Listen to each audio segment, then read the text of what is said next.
Good morning, everyone. Amazon flash briefing. Jamie, here's the latest from your flash briefing. In NPR News.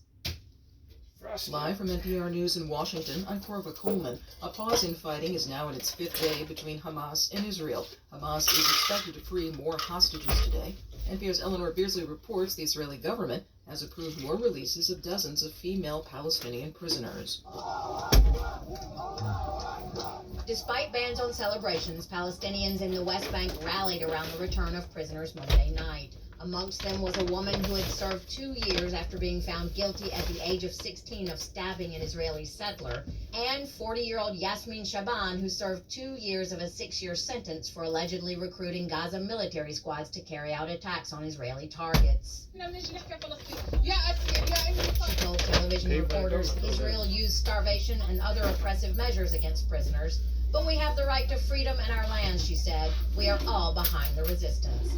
Eleanor Beardsley, NPR News, Sderot, Israel. This is the second day of memorial services for former First Lady Rosalynn Carter. Georgia Public Broadcasting's Sarah Callis reports on last night's events in Atlanta. Mourners streamed into the Carter Center to pay their respects to the trailblazing First Lady. Jennifer Jenkins came to honor Carter, who she says she had a personal connection with. Carter mentored her at Agnes Scott College and wrote her letters of recommendation for scholarships. I couldn't have afforded to have the extraordinary education I have if it had not been for her personal endorsement of my commitment to service from a very young age. So this is like losing family. Carter's invite-only tribute service will take place in Atlanta today, and her funeral will be held in Plains, Georgia tomorrow. For NPR News, I'm Sarah Callis in Atlanta. Lawyers for President Biden's son Hunter say he has offered to testify publicly for the House Government Oversight Committee. The Republican-led panel is investigating the Biden family, alleging influence peddling. The panel has not provided evidence for this, but the committee has subpoenaed Hunter Biden for questioning. Government officials in India say 41 construction workers have been freed from a collapsed tunnel. The men have been trapped for 17 days. Indian officials credited a well-coordinated effort among multiple agencies. NPR's Dia Hadid reports from Mumbai on why the workers were in the tunnel. The men were working on an ambitious government project to connect four sacred Hindu shrines in the Himalayas. Previous attempts to rescue them had stalled. This latest attempt involved creating what locals call rat holes, where workers shovel out a tunnel, empty it out by hand, and advance further inside. It's not clear what caused the tunnel to collapse. The area is known for floods, avalanches, and earthquakes. And it's not clear? Come on, you idiots. On Wall Street, stocks are higher. The Dow Jones Industrials are up more than 100 points. This is NPR. There's uncertainty in the Netherlands about what the future government may look like. A far-right anti-immigrant party won the most votes in last week's national election.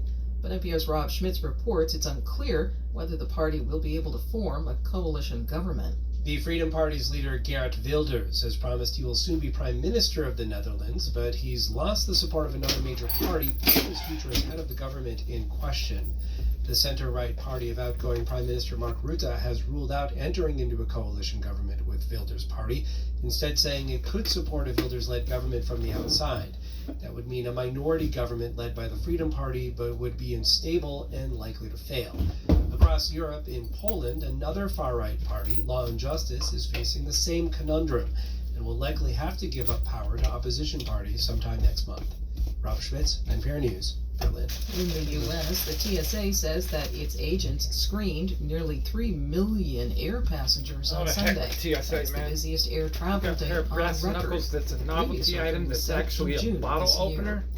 Forecasters say confiscated cold seeing air its will actual usher in brass heavy knuckles. lake-effect snow in part of the Great Lakes area today. Parts of Ohio, Pennsylvania, and New York could get up to 2 feet of snow. The National Weather Service is also warning that high temperatures today could fall 20 degrees below normal. The host of The Late Show, comedian Stephen Colbert, has canceled his shows Had a this week. keychain bottle He wrote opener, on social brass media knuckle. that his appendix With only 2 burst and he had fingers. surgery. Colbert For joked popping about his bottles condition, but he did not say when They he returned. confiscated. This is NPR. In NASA News. On November 28, 1983, thought it would look Space cool on Shuttle their own Columbia keychain, took to the probably. skies for its sixth trip into space on the first dedicated science mission using the Spacelab module provided by the European Space Agency, ESA. The longest shuttle mission at the time also included many other firsts. Aboard Columbia to conduct dozens of science experiments. This new picture of the month from the NASA/ESA/CSA James Webb Space Telescope reveals intricate details of the Hare-Big-Haro Object 797, HH797. Hare-Big-Haro objects are luminous regions surrounding newborn stars, known as protostars, and are formed when stellar winds or jets of gas spewing from these newborn stars form shockwaves colliding with nearby gas and. A new catalog produced by a French-led international team of astronomers shows that NASA's Fermi Gamma Ray Space Telescope has discovered 294 gamma-ray emitting pulsars, while another 34 suspects await confirmation. This is 27 times the number known before the mission launched in 2008.